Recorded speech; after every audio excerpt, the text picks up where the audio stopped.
भारतीय शिक्षण मंडल के इस कार्यक्रम में आप सभी लोगों का मैं स्वागत कर रहा हूँ।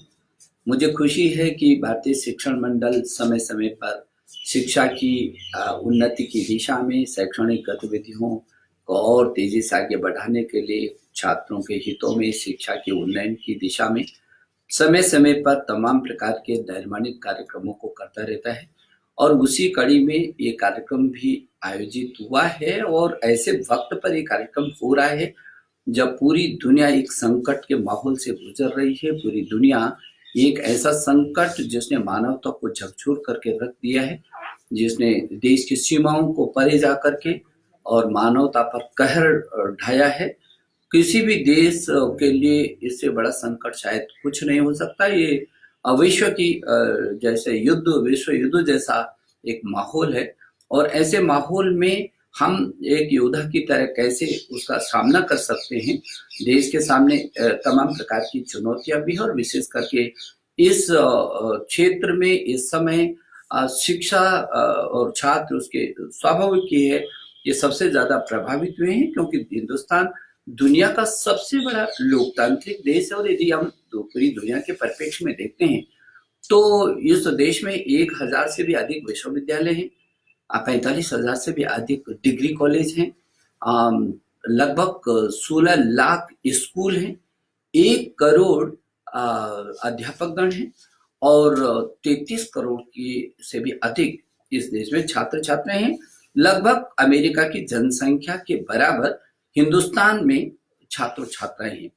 तो इतना बड़ा विशाल जो परिवेश है, क्षेत्र है शिक्षा का, स्वाभाविक ये है कि इस संकट के समय उसके सामने भी बहुत कठिन चुनौतियां हैं और ऐसी चुनौतियों का मुकाबला करने के लिए छात्र, अभिभावक, अध्यापक कैसे करके एक साथ खड़े हो सकते हैं, खड़े हैं और खड़े होना है और आगे बढ़ना है। ये चुनौतियां निश्चित रूप में हमारे सामने हैं और मुझे लगता है कि आज शिक्षण मंडल ने इस कार्यक्रम को आयोजित करके एक बहुत अच्छा काम किया है। हमारे देश के प्रधानमंत्री जी ने हमको इस बात की खुशी है कि पूरी दुनिया में एक योद्धा की तरह जिस तरीके से इस कोरोना महामारी से लड़ने का जिस ढंग से उन्होंने योजना बनाई, जिस तरीके से देश को एकजुट किया, देश के लोगों में भरोसा पैदा किया और सारा देश एकजुट होकर के अनुशासित तो इसका मुकाबला करने के लिए खड़ा हुआ।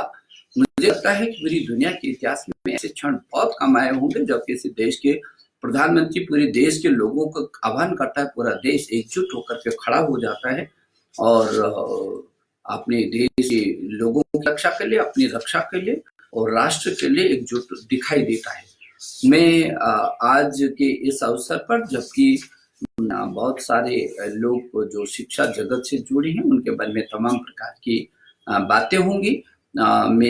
शिक्षा मंत्रालय, मानव संसाधन विकास मंत्रालय क्या इस बीच कर रहा है, बहुत सारे सवाल खड़े होंगे क्योंकि छात्रों के बीच, अध्यापकों के बीच, अभिभावकों के बीच और फिर ये जो समय है इस चुनौती का सामना कैसे करके करना है, छात्र सुबह से शाम तक कैसे करके अपने को नियोजित कर सके, अनुशासित रहते हुए परिवार के लोगों को भी अनुशासित रख करके इस संकट का मुकाबले के लिए वो तैयार है और तैयारी कैसे करके आगे एक एक दिन, एक एक पल अपने को खड़ा रख सकता है, आगे बढ़ सकता है।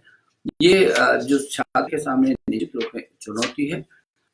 हम लोगों ने इस बीच ऑनलाइन बहुत सारे पाठ्यक्रम भी शुरू किए हैं और मैं समझता हूँ कि जिस तरीके से पूरा देश ऑनलाइन पर आकर के और काम कर रहा है, छात्र उससे जुड़ रहा है, उससे एक नए युग की शुरुआत हो रही है। कई बार जब संकट आते हैं और चुनौतियां आती हैं, चुनौतियों जब डट करके जम करके मुकाबला होता है तो कई बार वही चुनौतियां अवसरों में भी तब्दील हो जाती हैं और मुझे लगता है कि ये हमारे शिक्षा के क्षेत्र के लिए ये जो अवसर है, ये जो चुनौतियां हैं, यदि हम ठीक से इसके बारे में जिस तरीके से खड़े हैं और जिस तरीके से मेरे IITs, NITs, हाईसर और हमारे विश्वविद्यालय और हमारे IIM तमाम शोध करते जा रहे हैं और नित नए अनुसंधान करके और आगे बढ़ रहे हैं, तो निश्चित रूप में ये अवसर के रूप में उन्होंने स्वीकार किया है। उस चुनौती का मुकाबला करके नए प्रयोग, नए अनुसंधान और नए काम की ओर भी हम बढ़े हैं और इधर ऑनलाइन शिक्षा की ओर हम लोग बढ़े हैं। स्वयं है, स्वयं प्रभा है, दीक्षा है, ई पाठशाला है, बहुत सारे जो हमारे स्वयं के पोर्टल है, जो हमारे ऑनलाइन की जो पाठ्यक्रम है, उनसे भी छात्र जुड़ रहे हैं। पिछले के दिनों में मैंने सभी शिक्षा मंत्रियों से ऑनलाइन सभी लोगों से बातचीत भी की है। उससे पहले शिक्षा सचिवों से पूरे देश भर के उनसे भी बात की है और समय समय पर हम राज्यों के संपर्क में हैं और कोशिश कर रहे हैं कि राज्य छात्रों के भी संपर्क में हैं। मैंने पीछे के दिनों में सारे केंद्रीय विश्वविद्यालयों के कुलपतियों के साथ लगभग 5 घंटे तक वीडियो कॉन्फ्रेंसिंग करके एक विश्वविद्यालय की समीक्षा ही नहीं की, वहाँ क्या स्थिति और हमारा बच्चा जो गया है, चाहे वो घर पर पहुंचा है, उसको कैसे करके उस तक हम पहुंच कर पा रहे हैं, सामग्री कैसे करके भेजेंगे, जो छूट रहे हैं उनको कैसे करके आगे बढ़ सकते हैं। ऐसे IITs के निदेशकों के साथ भी बहुत लंबी बातचीत हुई है। जो हमारे छात्र हैं, IIT के छात्र हैं, हमारे NIT के छात्र हैं, हमारे तमाम छात्र हैं, स्कूलों के छात्र हैं, बहुत सारे केंद्रीय विद्यालय का हो, चाहे वो हमारे दूसरे संस्थानों के छात्र हों, नवोदय विद्यालय इत्यादि जो छात्रावास में बच्चे रहते हैं, तो उनके सामने जो समस्या थी उसका समाधान कैसे किया जा सकता है, इस दिशा में हम लोग ये कोशिश कर रहे हैं। और मुझे इस बात की खुशी है कि हमारे छात्रों ने जिस तरीके का अनुशासन दिखाया है, क्योंकि मैं ये मानता हूँ हमेशा से कि जो छात्र है वो अपने घर का लीडर है। वो जैसे बोलता है, परिवार के लोग बहुत गंभीरता से उसको सुनते हैं, उसकी बात को मानते हैं और इसका प्रमाण दिया है छात्र ने। चाहे हमारे देश के प्रधानमंत्री जी ने जो स्वच्छ भारत अभियान चलाया था, उसमें बढ़ चढ़ करके छात्रों ने जिस तरीके से काम किया, वो अपनी दुनिया में एक उदाहरण बना। अभी पीछे के दिनों में हम लोगों ने एक छात्र एक वृक्ष का अभियान लिया था। किस तरीके से सारे देश के छात्र, चाहे स्कूली शिक्षा के हों और चाहे उच्च शिक्षा के हों, एक छात्र एक वृक्ष का जो अभियान लिया पर्यावरण संरक्षण का, उसमें भी अद्भुत क्षमता छात्रों ने आई है।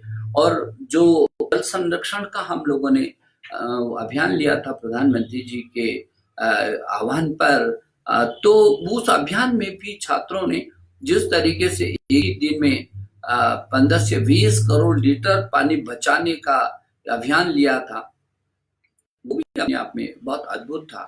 मैं समझता हूँ कि जो छात्र है वो हमारा भविष्य नहीं, हमारी ताकत है। और हिंदुस्तान तो वैसे भी आगे 25 वर्षों तक यंग इंडिया रहने वाला है। यहाँ का जो छात्र है उसकी जो दिशा है वो चारों दिशाओं में छाने वाला है।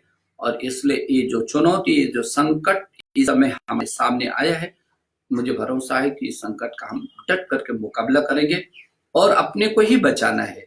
बहुत ज्यादा लड़ाई के लिए सामने नहीं आना है, लोगों की मदद करनी है, लेकिन अपने को पहली शर्त तो कि अपने को सुरक्षित रख सकें, अपने परिवार को सुरक्षित रख सकें। जो स्वास्थ्य विभाग द्वारा हमको मार्गदर्शन मिल रहा है उस मार्गदर्शन को ले सकें। आयुष विभाग ने भी, आयुष मंत्रालय ने कुछ निर्देश जारी किए, उसका हम खूब पालन करें। और जो ऐप जो है जिसको अपने आरोग्य सेतु ऐसा ऐप अपने टेलीफोन पर आपने डाउनलोड करना है, ताकि समय समय पर उसका मार्गदर्शन भी मिलता रहेगा आपको। तो मैं समझता हूं कि आज शिक्षण मंडल के इस कार्यक्रम में निश्चित रूप में आपका मैं सबका स्वागत कर रहा हूं।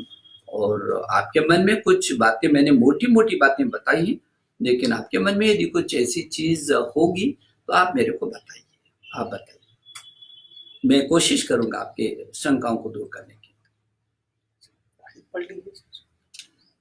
जिन विद्यार्थियों को बिना परीक्षा की अगली कक्षाओं में भेजा गया, उनके प्रदर्शन को जांचने के लिए किस तरह की परीक्षा आयोजित कराने की योजना है। आपको सब मालूम है कि इस संकट की घड़ी में हम लोगों ने ये निर्णय लिया था कि 1 से लेकर के और 8 तक ये आप सभी कक्षाओं को पदोन्नत कर दिया जाए ऐसी परिस्थिति में।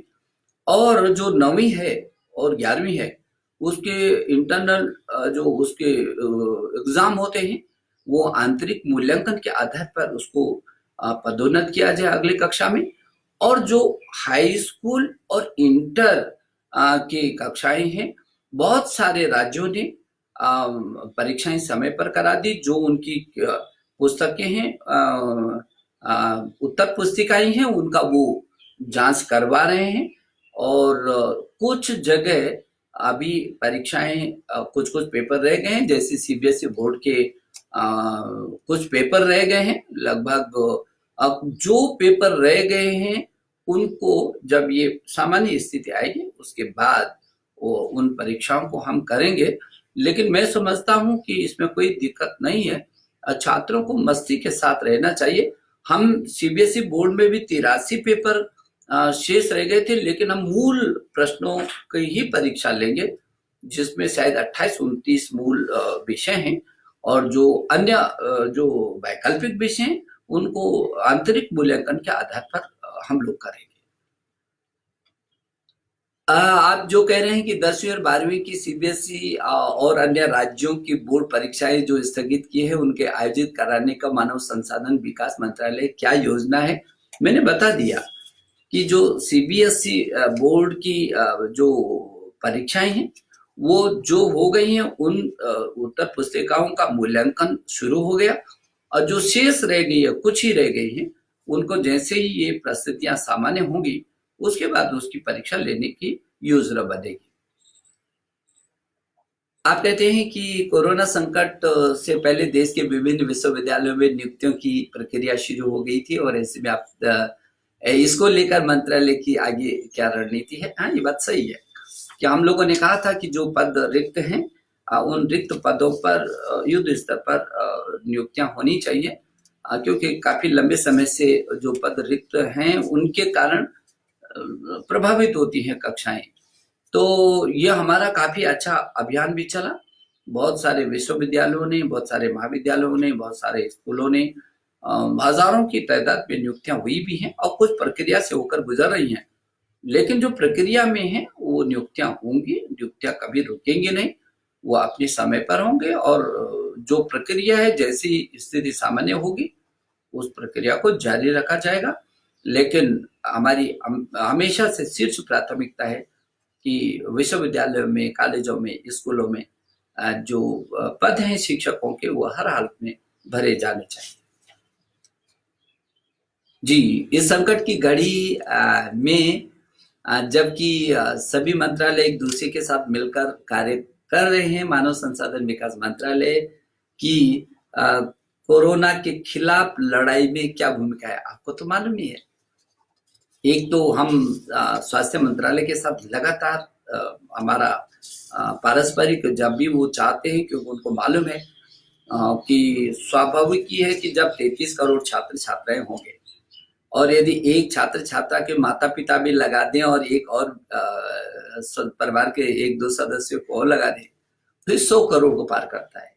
तो इसका मतलब ये है कि प्रतिदिन ये जो मानव संसाधन विकास मंत्रालय वो 100 करोड़ लोगों तक स्पर्श होता है।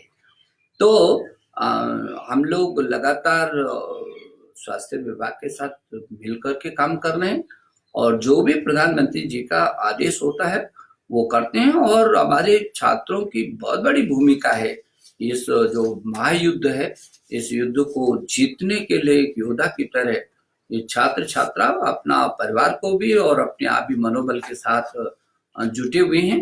और खेल मंत्रालय के साथ भी हम लोग जुटे हुए। आपको तो मालूम है कि पीछे की दोनों खेलो इंडिया और जो प्रधानमंत्री जी ने फिट इंडिया जो अभियान चलाया था, 11 करोड़ के लगभग छात्रों ने उसमें भाग लिया था। तो अभी भी मेरा अनुरोध है, सभी छात्रों से भी अनुरोध है कि उस फिट इंडिया को, क्योंकि आदमी जब स्वयं ही फिट रहेगा तब दूसरे के बारे में चिंता कर सकता है, दूसरे की मदद कर सकता है। और ऐसे वक्त पर आप जरूर अपने योग व्यायाम का आप सहारा भी ले रहे होंगे सुबह शाम को।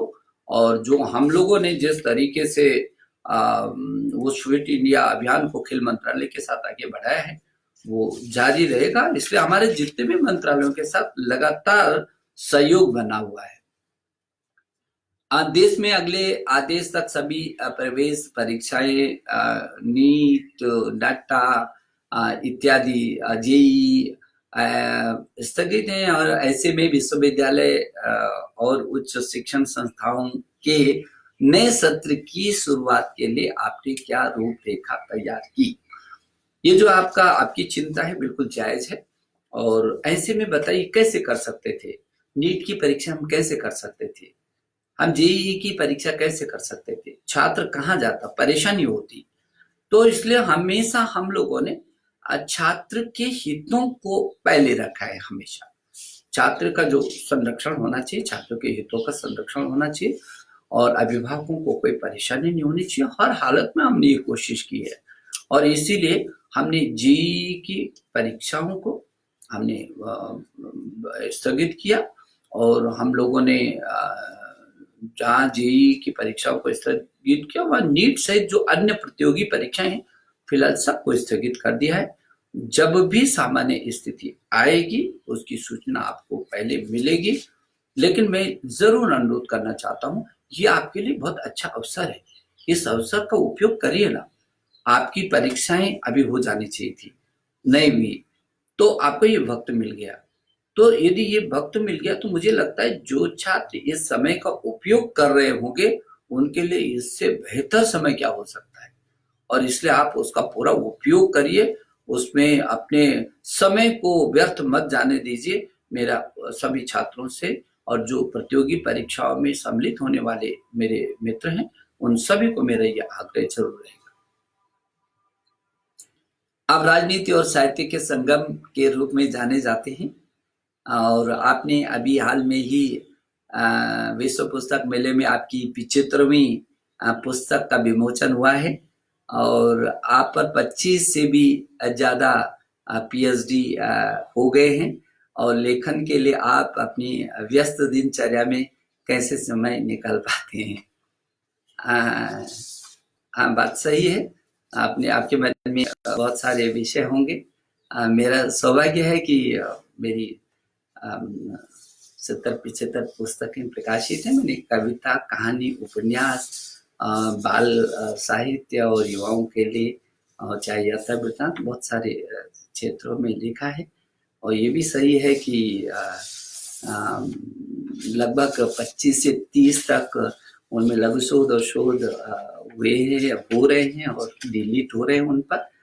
और ये भी सही है कि वो तमिल, तेलुगु, मलयालम, कन्नड़, गुजराती, मराठी, बंगाली, मराठी, उर्दू, संस्कृत सहित तमाम देश की सभी भारतीय भाषाओं में लगभग काफ़ी वो अनुवादित हैं। और बहुत सारी जगह पाठ्यक्रमों में भी आते हैं। लेकिन आपकी ये जिज्ञासा कि आप राजनीतिक क्षेत्र में भी हैं और साहित्य के क्षेत्र में भी आप लगातार लिखते हैं। तो मेरी पहली पुस्तक 1983 में आई थी, और 1980 से मेरे देशभक्ति के गीत देश के लगभग लगभग सभी आकाशवाणी केंद्रों पर गाए जाते हैं। तो 30, 35, 40 साल से मैं लगातार लिखता रहा हूँ। और मेरे लिए हर दिन मेरे लेखन का जो भी मेरे सामने, आप समझ सकते हैं कि हम राजनीतिक कार्यकर्ताओं के सामने कितनी कठिनाइयाँ सामने रहती हैं। हर दिन दसियों घटनाएं, सैकड़ों घटनाएं सामने रहती हैं हर दिन, जो पीड़ाओं से होकर के हम लोगों को गुजरना पड़ता है। हर व्यक्ति कहीं ना कहीं जिस तरीके से उसके सामने परेशानियां रहती हैं, कठिनाइयां रहती हैं, तो जो सामने घटित तो हो रहा है, जो घट रहा है, जिसको हम झेल रहे हैं, जो जिस मनस्थिति को हम महसूस कर रहे हैं, उनको, घटनाओं को, उस समय को मैंने बचाने की हमेशा कोशिश की है, चाहे गीत के रूप में हो, चाहे कविता के रूप में हो। और अटल जी का मेरे को हमेशा आशीर्वाद रहा है। और वो जब जब भी मिले उन्होंने सबसे पहले मुझको ये पूछा कि लिख रहे कि नहीं लिख रहे, और लगातार लिख रहे कि नहीं लिख रहे। आपको याद होगा कि जब उन्होंने मेरी पुस्तक का लोकार्पण किया था, उनका वो अंतिम सार्वजनिक कार्यक्रम था, खड़े हुए प्रश्न जो उन्होंने लोकार्पण किया था मेरा कार्य संग्रह का, उस दिन वो बहुत व्यापक तरीके से बोले थे, और जिन लोगों ने उसको सुना होगा, और वो यूट्यूब पर भी उनका कई प्रकार की बातों को उस दिन उन्होंने कहा था। लेकिन उनका जो सृजनात्मक मन था, उनका बहुत स्पष्ट तरीके से था। संवेदनशील व्यक्ति चाहे राजनीति में हो, चाहे प्रशासन में हो, चाहे सामाजिक क्षेत्र में हो, किसी भी क्षेत्र में क्या हो, यदि वो संवेदनशील है तो वो निर्माणिक दिशा में जरूर आगे, उसके सामने समस्या आएंगी, उस समस्या का जरूर समाधान करने की दिशा में आगे बढ़ेगा, और संवेदनहीन जहां भी होगा वो समस्याओं को खड़ा करेगा। तो हमेशा वो उनका अटल जी का ये रहता था कि जरूर रचना धर्मिता रहनी चाहिए। हर व्यक्ति के पास, किसी के पास लिखने का होगा, किसी के पास कला का होगा, किसी के पास खेल का होगा, हर प्रकार की प्रतिभा किसी न किसी के अंदर कुछ न कुछ छिपा होता है, भगवान ने कुछ अतिरिक्त दिया होता है। उसको कैसे करके संवेदनशीलता के साथ उसको जिंदा रखना, ये बहुत जरूरी भी है। और मैंने कोशिश की कि मैं जो मुझे वो संवेदना मिली है, मैंने तब से लेकर के अब तक की कोशिश की कि मैं उसको जिंदा रख सकूं। देश में शोध क्षेत्र में हम सबसे एक सकारात्मक वातावरण बदलाव देखा है। हमारे विश्वविद्यालय चाहे शोध अनुसंधान हो, वैश्विक रैंकिंग हो, या फिर सामाजिक दायित्वों का निर्वहन हो, सरकार द्वारा क्या विशेष प्रयास किए जा रहे हैं। अच्छा प्रश्न था। आप सबको मालूम है कि हम लोग शोध और अनुसंधान की दिशा में बहुत तेजी से आगे बढ़ रहे हैं। हम लोगों ने जहां, क्योंकि ये वैश्विक स्तर पर हमारे सामने दो चुनौती हैं। एक तो क्योंकि 130 करोड़ लोगों का देश है, अभी हमारा जो नामांकन है GR है, वो वहां से जो अंतिम छोर का जो बच्चा है वो स्कूल तक कैसे पहुंचे, जहां ये चुनौती है। एक छोर हमारा अंतिम छोर पर खड़ा बच्चा है, और दूसरा छोर हमारा विश्व के स्तर पर अपने संस्थानों को रैंकिंग को बढ़ाना है, चाहे वो टाइम्स रैंकिंग हो और चाहे वो क्यूएस रैंकिंग में विश्व के स्तर पर आना हो। मैं आपको बताना चाहता हूं कि उस दिशा में हम लोग लगातार कोशिश में हैं। यदि आप देखेंगे तो नीचे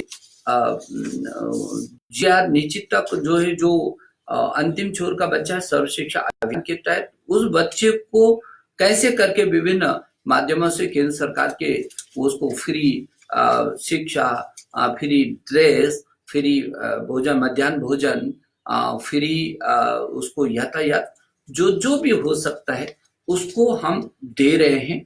और दूसरा छोर हमारा है जहां हम शीर्ष शोध करके और देश और दुनिया में अपने को बहुत श्रेष्ठ तरीके से हर संस्थान स्थापित कर सके। हमने स्पार्क के तहत जो अंतरराष्ट्रीय विश्वविद्यालयों के साथ शोध किया है, लगभग 128 विश्वविद्यालय ऐसे दुनिया के शीर्ष विश्वविद्यालय जिनके साथ हमारे संस्थान पारस्परिक शोध कर रहे हैं। हम लोगों ने इम्प्रेस के तहत बहुत शोध हो रहे हैं, बहुत बड़ी संख्या में, बहुत बड़े गहन चिंतन मंथन के शोध हो रहे हैं। हमारा स्ट्राइड जो अंतर विषय शोध है, उस दिशा में हम लगातार काम कर रहे हैं, और हमने लगातार नीचे से ऊपर तक जो शोध और अनुसंधान, और अब तो राष्ट्रीय जो शोध NRF, जो हमारे प्रधानमंत्री जी ने कहा कि एक ऐसा फाउंडेशन होना चाहिए जो राष्ट्रीय शोध का, जहां पूरे देश के शोध एकत्रित हो सके, और जहां से एक गंगा की धारा की तरह हमारे ज्ञान और विज्ञान का प्रवाह हो सके। उस दिशा में भी हम लगातार शोध के क्षेत्र में हम आगे बढ़ रहे हैं। हमारे IIT, हमारे NIT, हमारे केंद्रीय विश्वविद्यालय, हमारे IISER, हमारे IIM, अब मुझे कहते हुए खुशी हो रही है कि जहां 2013 में ना के समान हम विश्व की उस श्रेणी में थे, क्यूएस रैंकिंग हो चाहे टाइम्स रैंकिंग में। आज हम 1000 टाइम्स रैंकिंग में 53 से ज्यादा संस्थान हो गए, और 200 के अंदर भी क्यूएस रैंकिंग में 200 के अंदर हमारे कई संस्थान आ गए, 500 के अंदर कई संस्थान आ गए, पूरी दुनिया में 1000 के अंदर बहुत संस्थाएं आ गए। तो हम तेजी से बढ़ते जा रहे हैं, और इसीलिए UGC के माध्यम से एक परामर्श, एक ऐसा कार्यक्रम हमने चलाया है कि जो जो रैंकिंग में संस्थाएं श्रेष्ठता पर हैं, उनके आसपास के चाहे मेरे डिग्री कॉलेज हैं चाहे मेरे विश्वविद्यालय, उनको उस रैंकिंग तक लाने का काम वो संस्थान करेगा। इसलिए परामर्श अलग योजना चल रही है। स्टडी इन इंडिया हम लोगों ने शुरू किया। स्टडी इन इंडिया के तहत पूरी दुनिया के लोग हमारे पास आकर के हमको पढ़ें, ये भी एक अभियान हमारा बहुत तेजी से आगे बढ़ रहा है और अच्छे तरीके से बढ़ रहा है। अभी आपको जैसे कि मालूम है कि आसियान देशों के 1000 छात्र हमारे आईआईटीज में शोध करेंगे। उस विदेश मंत्रालय के साथ हमारा उसमें बंद हो गया। पूरी दुनिया में हमको स्वीकार रही है। माननीय नरेंद्र मोदी जी, हमारे देश के यशस्वी प्रधानमंत्री जी के नेतृत्व में पूरी दुनिया में हम छा रहे हैं। ज्ञान विज्ञान अनुसंधान के क्षेत्र में, शिक्षा के क्षेत्र में हम तेजी से आगे बढ़ रहे हैं। हम आशा है कि हम पूरी दुनिया में अपना एक स्थान बनाएंगे। आप कह रहे हैं कि समय समय पर आपका प्रतिष्ठित पत्र पत्रिका अखबारों में आपके लेख आते हैं। आपने एक कोरोना की चुनौती पर कई लेख भी लिखे हैं और दूसरी ओर भारतीय संस्थानों को शीर्ष वैश्विक रैंकिंग में लाने की रणनीति पर भी लेख लिखे हैं। एक कहानीकार, एक कवि, स्तंभकार बन गए हैं। जो परिवर्तन हमने देखा उस विषय में आपको क्या कहना है? मुझे सिर्फ ये कहना है कि मेरी बातें आपको अच्छी लगती होंगी, जरूर पढ़िए, फिर बांटिए ना। कुछ बांटने से बढ़ता ही है जो विचार हैं, क्योंकि अटल जी ने कहा था कि छोटे मन वाला कभी बड़ा नहीं हो सकता और टूटे तन वाला कभी खड़ा नहीं हो सकता। आदमी का विचार, उसका अध्ययन, उसका विश्लेषण उसको ऊंचाइयों तक पहुंचाता है। और यदि मन बड़ा है, मन समर्थवान है, ताकतवर है मन, तो फिर आदमी बढ़ जाता है। कमजोर मन वाला, कमजोर दिल वाला, कमजोर विचार वाला, कमजोर सोचने वाला हमेशा कभी बढ़ नहीं सकता। और बढ़ना है, बड़ा होना है, तो स्वाभाविक के बड़े बनने के लिए आपको बड़ा विचार भी रखना पड़ेगा। बड़ा मन, बड़ा दिल, बड़ा विचार, बड़ा संघर्ष, बड़ा समर्पण और बड़ा हर चीज बड़ी बड़ी चाहिए तो आदमी बड़ा होता है। ये जो लेख हैं समय समय पर निश्चित रूप में देश की शीर्ष पत्र पत्रिकाओं में मेरे लेख छपते रहे हैं, छप रहे हैं। और मैं आगे भी जब जब ऐसी परिस्थितियां होंगी, जो मेरे मन में विचार आते हैं, मैं उनको बांटने की कोशिश करता हूँ। और मुझे इस बात की खुशी है कि मैं देखता हूँ जब मेरी सुबह सुप्रभातम पर मैं अपनी एक छोटी सी कविता की कुछ पंक्तियों को देता हूँ, तो मुझे लगता है कि किस तरीके से लोग इन चीजों को लेते हैं। मुझे बहुत खुशी होती है। और इसका मतलब जो मन है लोगों का, संवेदनशील मन है लोगों का, और ये संवेदना हमको बचाने की जरूरत भी है। आदमी में यदि संवेदना नहीं है तो फिर पत्थर से भी बदतर है। वो संवेदना जिंदी रहेंगी, आदमी को जिंदा रहेगा। और यही हमारी संस्कृति ने भी बोला है। तो इसलिए मैं निश्चित रूप में जब भी मेरे मन में विचार आता है, और जो विशेष करके वर्तमान जो परिस्थितियां हैं, उस पे मैंने समसामयिक लेखों को भी लिखा है और मेरी रचनाओं को भी लिखा है। और मैंने अपने विभाग में तात्कालिक कोई निर्णय भी लिए हैं। तो जहाँ ये कोई प्रशासनिक होता है, सामाजिक होता है और सामरिक होता है, तो सभी का समन्वय करके तभी रिजल्ट भी निकल पाता है।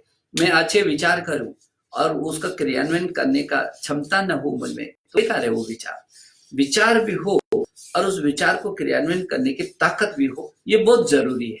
और इसलिए ईश्वर ने ये वक्त दिया है कि हम विचार भी करें और उसको क्रियान्वित प्रतिपादित भी कर सकें। ऐसी मेरी हमेशा कोशिश रही है। आपने देश विदेश के विश्वविद्यालयों से सहयोग की बात कही है। विदेश विद्यार्थियों को भारत शिक्षा हेतु बुलाया जा रहा है। स्टडी इन इंडिया स्पार्क के माध्यम से आपकी क्या योजना? अभी मैंने बताया, वही मैं आपको चर्चा कर रहा था कि अभी तो लोग भी हमको कह रहे हैं कि हमको कुछ मदद करिए। पीछे के दिनों में संयुक्त अरब अमीरात के शिक्षा मंत्री जी का फोन आया था और जगह से भी लगातार तमाम देशों से हमको फ़ोन आते हैं कि कैसे करके हम भारत हमको सहयोग कर सकता है। मुझे ये कहते हुए खुशी है कि जो हमारा स्वयं और स्वयं प्रभा का जो पोर्टल है, उस स्वयं और स्वयं प्रभा के पोर्टल पर दुनिया के लोग आ रहे हैं। तो दुनिया के लोग उन विषयों को पढ़ रहे हैं।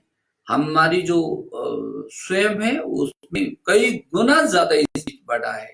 उसमें सभी पाठ्यक्रम है स्वयं में, और उच्च शिक्षा से लेकर के और नीचे तक स्कूली शिक्षा के भी लगभग 12 विषयों में 28 पाठ्यक्रम उसमें समाहित हैं।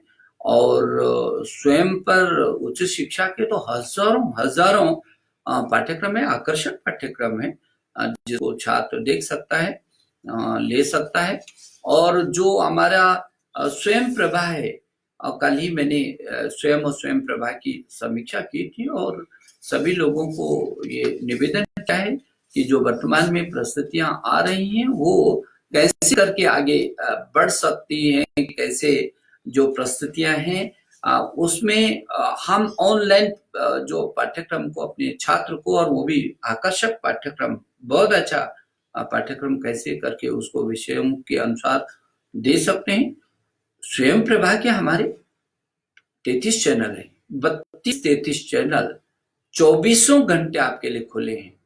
हमारे ये जो डीटीएच पर चलने वाले चैनल हैं, इसमें हम पूरा पाठ्यक्रम देते हैं। टीवी पर आप कभी भी देख सकते हैं। 24 घंटे हमारे वो पाठ्यक्रम चल रहे हैं, और उन पाठ्यक्रमों के माध्यम से भी हमने दुनिया के लोगों को कहा है कि जो हमारे पाठ्यक्रम है, यदि आपको लगता है, तो बहुत सारे देश हैं और जो भारत से जुड़े देश भी हैं, उन देशों में भी जो हमारे स्वयं और स्वयं प्रभा का वो लेना चाहता है, उनके लिए हम लगातार उनको कहेंगे कि वो उसका उपयोग कर सकते हैं। आप कहते हैं कि एक कुशल राजनेता होने के साथ आपने विभिन्न क्षेत्रों में उल्लेखनीय कार्य किया है, चाहे वो स्पर्श गंगा अभियान हो या पर्यावरण संरक्षण संवर्धन का विषय हो, लेखन का माध्यम से मानवीय मूल्यों को उजागर करने का रहा हो, या हिमालय सरोकारों और अपनी कहानी उपन्यासों के माध्यम से जन सामान्य तक जाने का प्रश्न हो, इन सभी के लिए गोपियों सहित कई सम्मानों से आप सम्मानित किया गया है। विदेशों में आपकी लोकप्रियता बढ़ी, आप क्या बताना चाहेंगे?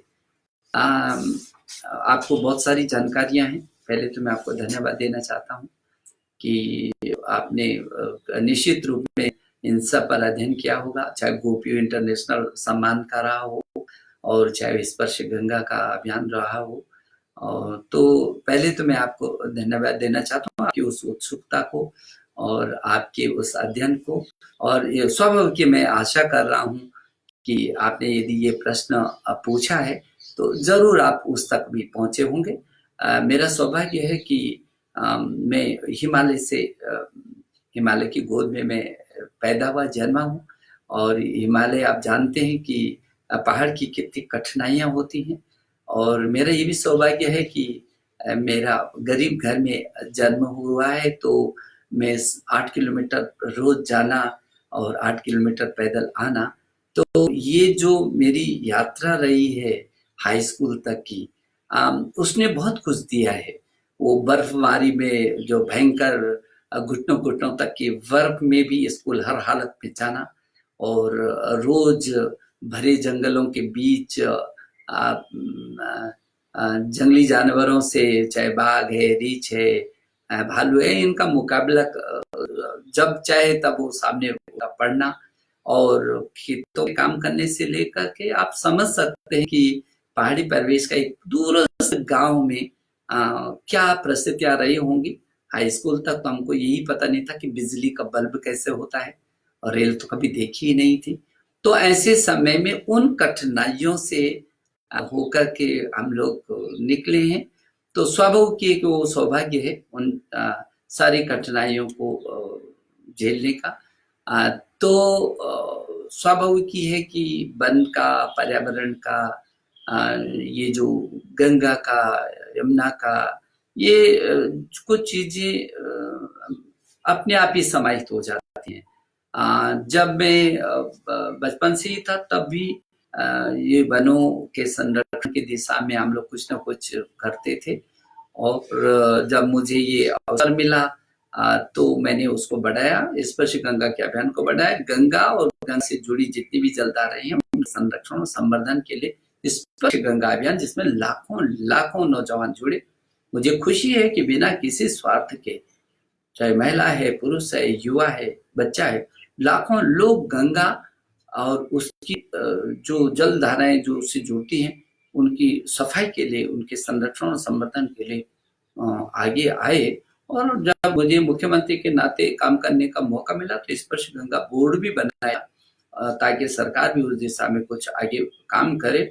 क्योंकि गंगा गंगा केवल हमारी श्रद्धा ही नहीं है, और गंगा इस देश की जीवन धारा ही नहीं है। गंगा ने पूरे विश्व को अपने में जोड़ा है। और मुझे उस माँ गंगा के दर्शन तब जब मैं मुख्यमंत्री रहते हुए जब मैंने महाकुंभ को कराया था 2010 में, तब मुझे लगा कि पूरी दुनिया के लोग प्राणों को हथेली पर रख करके और कैसे गंगा माँ का स्पर्श करने के लिए आए थे। 100 से भी अधिक देशों के लोगों का आना। और आपको सबको मालूम है कि 2010 का जो कुंभ हुआ था वो पूरे विश्व का अपने में बहुत अद्भुत था, जिसमें इसरो और अंतरिक्ष उपयोग के सैटेलाइट ने ये पाया था कि एक ही समय में एक ही स्थान पर 1,66,00,000 लोगों का उपस्थित हो जाना, एक ही स्थान पर एक ही समय में, ये पूरी दुनिया के लिए अभिनव घटना थी। और कोई किसी प्रकार का कोई ऐसा कोई घटना नहीं घटी। ईश्वर की कृपा से बहुत अच्छे तरीके से वो पर्व संपन्न हुआ। तो मुझे लगा कि अब गंगा केवल भारत की धरोहर ही नहीं है, ये विश्व की धरोहर है। तब मैंने उस पर एक पुस्तक लिखा था। और ग्रीन बोनस की भी हमने बात बताई, क्योंकि उत्तराखंड पर्यावरण की पहली पाठशाला है। तो मुझे लगता है कि जो सामाजिक अभियान है ये सभी लोग रुचि लेते हैं उनमें। और जो हमारी भारत की संस्कृति है उसमें यही कहा गया है कि हर व्यक्ति किस सीमा तक और क्या क्या कर सकता है। और हमारे छात्रों की विशेष करके इस दिशा में रुचि रहती है। तो चाहे स्पर्श गंगा का अभियान का विषय हो और बहुत सारे अभियान जो सामाजिक क्षेत्र में रहे हैं हम लोगों ने किए हैं, और जन जागरण के भी किए हैं। जो हिमनद प्राधिकरण बनाया, क्योंकि हिमनदों का सिकुड़ना वो देश के लिए नहीं, क्योंकि हिमालय एशिया का वाटर टावर है। हिमालय को यदि देखेंगे तो वो संजीवनी बूटियों का भी भंडार है, वो जल का भंडार है, वो जैव विविधता का भंडार है। वो मुझे लगता है कि जो शक्ति है, शक्ति का पुंज है वो। विवेकानंद जी वहां से अल्मोड़ा से 10 साल में नरेंद्र से विवेकानंद बनकर के पूरी दुनिया में हमारे भारतीय संस्कृति के पुरोधा बनकर के निकले थे। उन्होंने अपने कई पत्रों में लिखा कि मुझे हिमालय के जो दर्शन मिले। अभी बाबू गांधी जी की 150 वर्ष हम मना रहे। मैं देखता हूँ कि किस तरीके से कौसानी में जा करके उन्होंने, गांधी जी ने कहा कि मुझे यहाँ आकर के एक ऐसी शक्ति प्राप्त होती है, ऐसा महसूस होता है। तो उन्होंने वहां पर लिखा। रविन्द्रनाथ टैगोर जी रामगढ़ में जाकर के जो जिसको विश्व का नोबेल पुरस्कार मिला, गीतांजलि उन्होंने वहां पर लिखी। तो वहां पर ये जो शक्ति का पुंज भी है, मुझे लगता है हिमालय का जितना भी क्षेत्र है, पूरा हिमालय, चाहे वो पूर्वोत्तर राज्य हो, ये हो, पूरा क्षेत्र, वो कई प्रकार से पूरे देश के लिए और विश्व के लिए एक अच्छी थाती है। और उसकी रक्षा सुरक्षा करने की जिम्मेदारी हम सभी लोगों की है। नई शिक्षा नीति अब आ ही जाएगी। नई शिक्षा नीति में ऐसा क्या क्या विशेषता है, उसे पिछले नीतियों से अलग स्थापित कर नव भारत के निर्माण में इस नीति का क्या योगदान है। आपने अच्छा कहा है, क्योंकि आपको सबको मालूम है कि हमारे देश के प्रधानमंत्री जी ने कहा है कि मुझे नए भारत का निर्माण की जरूरत है। और जब मोदी जी ने इस बात को कहा कि नया भारत कैसे, स्वच्छ भारत, समृद्ध भारत, स्वस्थ भारत, ताकतवर भारत, सशक्त भारत, एक भारत और श्रेष्ठ भारत। तो मैं समझता हूँ जब एक नए भारत के निर्माण की संकल्पना को लेकर पूरा देश बढ़ रहा है और ऐसे मौके पर निश्चित रूप में नई शिक्षा नीति, क्योंकि आप सबको मालूम है कि हमारे देश ने सैकड़ों वर्षों की गुलामी की थपेड़ों को झेला है और आप सबको मालूम है, मुझे बताने की जरूरत नहीं कि हमारे साथ किस किस तरीके से हमारी संस्कृति को, हमारे विचारों को, हमारे ज्ञान को, हमारे परंपराओं को, हमारे विज्ञान को किस तरीके से खत्म करने की कोशिश हुई है, आप सबके सामने है। और जिस तरीके से हम पर शिक्षा नीतियों को थोपा गया वो भी किसी से छिपी नहीं है। देश आजाद हो गए और देश की आज़ादी के इतने वर्षों के बाद अब देश को बड़ा होना है, देश को अपनी नीतियों पर आना है। और जो देश विश्व गुरु था जिसके बारे में कहा गया था, एक देश प्रसूतस्य शका सातग्र जन्मना स्वम स्वम चरितम शिक्षण पृथ्व्याम सर्ववान। वो देश विश्व गुरु ऐसे नहीं रहे हम लोग। हम ज्ञान और विज्ञान के क्षेत्र में श्रेष्ठता दर्ज की हमने पूरे विश्व के सामने। जो तक्षशिला, नालंदा जैसे तमाम ऐसे विश्वविद्यालय रहे हैं जहाँ सारी दुनिया का व्यक्ति आकर के अध्ययन करके वापस गया है। तो जो थाती थी हमारी वो उस पृष्ठभूमि में नहीं जाना चाहता, लेकिन सबको तो मालूम है कि किस तरीके से हमारे ज्ञान और विज्ञान को कुचला गया, खत्म किया गया। लेकिन मैं सोचता हूँ कि जो हमारा संस्कार है, और इसीलिए कहा कि यूनान, मिस्र, रोमा सब मिट गए जहां से अब तक मगर है बाकी नामो निशा हमारा। और क्यों नामो निशा रहा हमारा? क्योंकि दुनिया के तमाम देश पैदा हुए और मिट्टी में कब मिल गए उनका प्रयास भी नहीं मिलता, लेकिन हमारा देश हमेशा विपरीत परिस्थितियों में भी जिंदा रहा है। क्योंकि कुछ बात है कि हस्ती मिट्टी नहीं हमारी, ये जो कुछ बात है ये हमारी जिंदा है।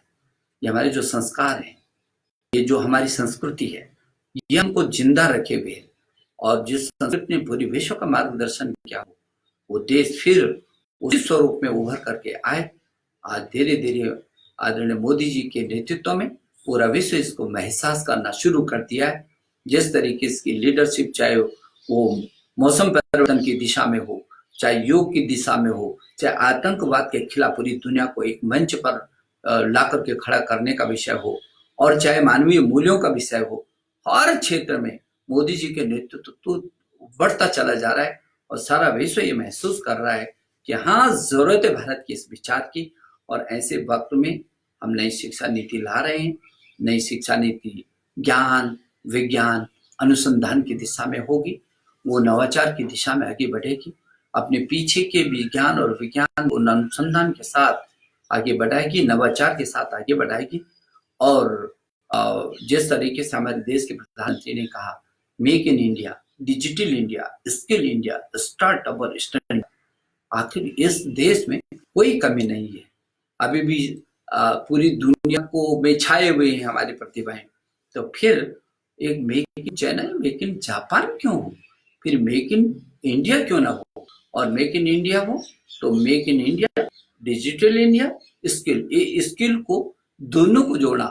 हाथों का कौशल कैसे विकसित हो सकता है, जो प्रतिभा है उसको उसी रूप में कैसे करके निखारा जा सकता है, और उसका उपयोग समाज के लिए, देश के लिए, राष्ट्र के लिए क्या हो सकता है, ये सब नई शिक्षा नीति जो make in India, digital India, skill India, startup, stand up, ये जो नए भारत के निर्माण के सूत्र हैं, इन सूत्रों पर खरा उतारने के लिए निश्चित जो नई आने वाली शिक्षा नीति है उसका आधार स्तंभ बनेगी।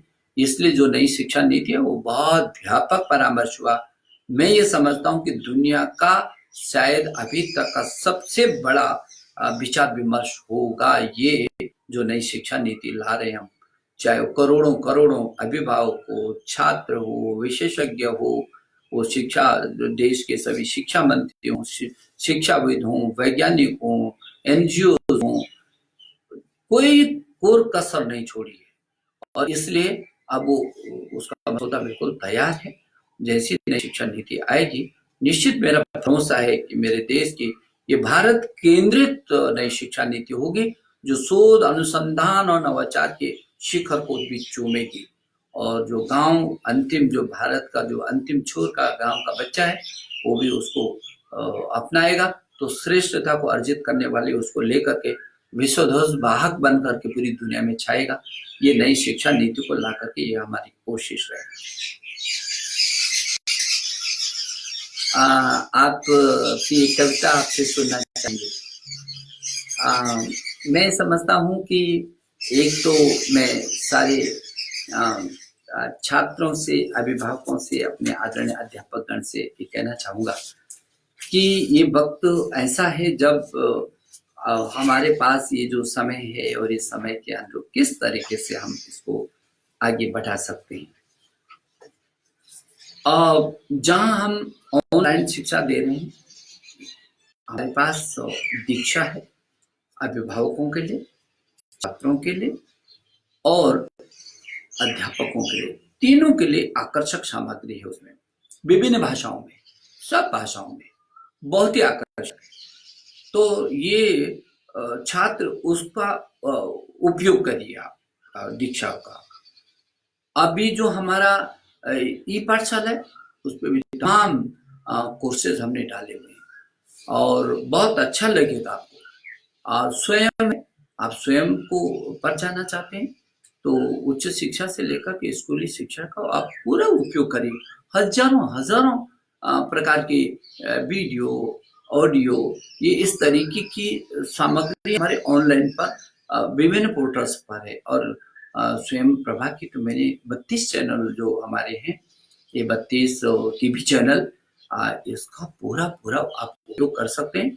जहाँ तक अध्यापक का है, मैं उनसे भी अनुरोध करना चाहता हूँ कि वो निष्ठा हमारा दुनिया का सबसे बड़ा, जिसमें 42 लाख अध्यापकों के शिक्षण प्रशिक्षण की का काम हम करेंगे, तेजी से चल रहा है। आप यदि निष्ठा के पोर्टल पर जाएंगे तो आपको शिक्षण से संबंधित बहुत सारी सामग्री उसमें उपलब्ध होगी। और उच्च शिक्षा में अर्पित के पोर्टल पर आप जाएंगे तो आपको वहां भी अच्छी सी सामग्री उपलब्ध होगी। मैं अभिभावकों से भी निवेदन करना चाहता हूँ कि ये बच्चे को आप भी 24 घंटे मेरे को जो जानकारियां मिलती हैं कि आप 24 घंटे उसको बिठा करके कि पढ़ो, कुछ समय उसको, छात्र को मुक्त तरीके से भी रहने दीजिए। और छात्र को भी मैं कहूँगा कि आप इस समय का उपयोग करिए, मस्ती के साथ रहे, कोई चिंता करने की जरूरत नहीं। हम आपके साथ हैं। देश के प्रधानमंत्री, आपको तो मालूम है कि परीक्षा पर चर्चा पर मोदी जी स्वयं ही आपके बीच आ जाते हैं। प्रधानमंत्री स्वयं आपके बीच आ जाते हैं और कहते हैं कि मस्ती के साथ करो। तो जब हमारे देश का प्रधानमंत्री आपके बीच जब तब आते हैं, अभी भी देखा उन्होंने निवेदन करने के लिए आपके बीच आ गए वो, और आपने सबने उस बात को माना। मुझे इस बात की खुशी है, पूरी दुनिया इस बात को महसूस कर रही है। भारत का प्रधानमंत्री एक आह्वान करता है, पूरा देश एकजुट हो जाता है। क्यों न हो, हमारे देश का प्रधानमंत्री का पल पल कण कण क्षण क्षण देश के लिए अर्पित है। वो सोते हैं तो देश और जगते हैं तो देश, इसके अलावा उनके सामने कुछ नहीं है। तो स्वाभाविक देश उनके लिए सामने ताकत के साथ खड़ा रहता है। और मैं देख रहा हूँ जिस तरीके से सोशल मीडिया में, जिस तरीके से पूरे देश के अंदर ऐसी चर्चा हो रही है, दुनिया महसूस कर रही है। आपने देखा कि दुनिया के बड़े बड़े देश भी आज कर रहे हैं और वो कह रहे हैं मोदी जी आपने कैसे इतने बड़े 130 करोड़ के देश को पूरी ताकत के साथ जो है आपके साथ खड़ा है और अनुशासित तरीके से जो है आप कंट्रोल कर रहे हैं।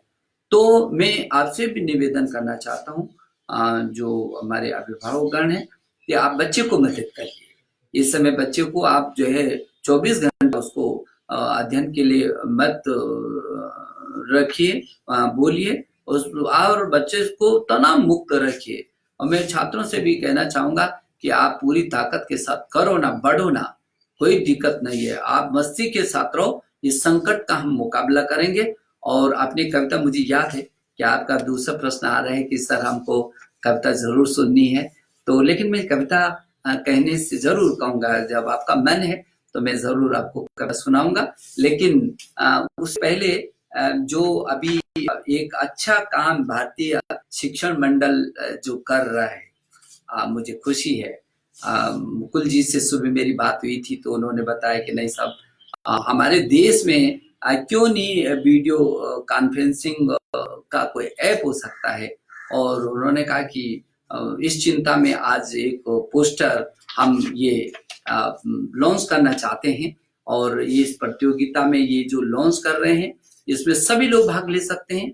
आप एक अपने देश के लिए एक ऐसा ऐप बनाइए, इस प्रतियोगिता में भाग लीजिए, ताकि आप देश को गौरव हो सके। और जो ये वीडियो कॉन्फ्रेंसिंग के लिए जो आपका ऐप हो, उसको अपने देश का हो, विदेशों से लिया हुआ न हो।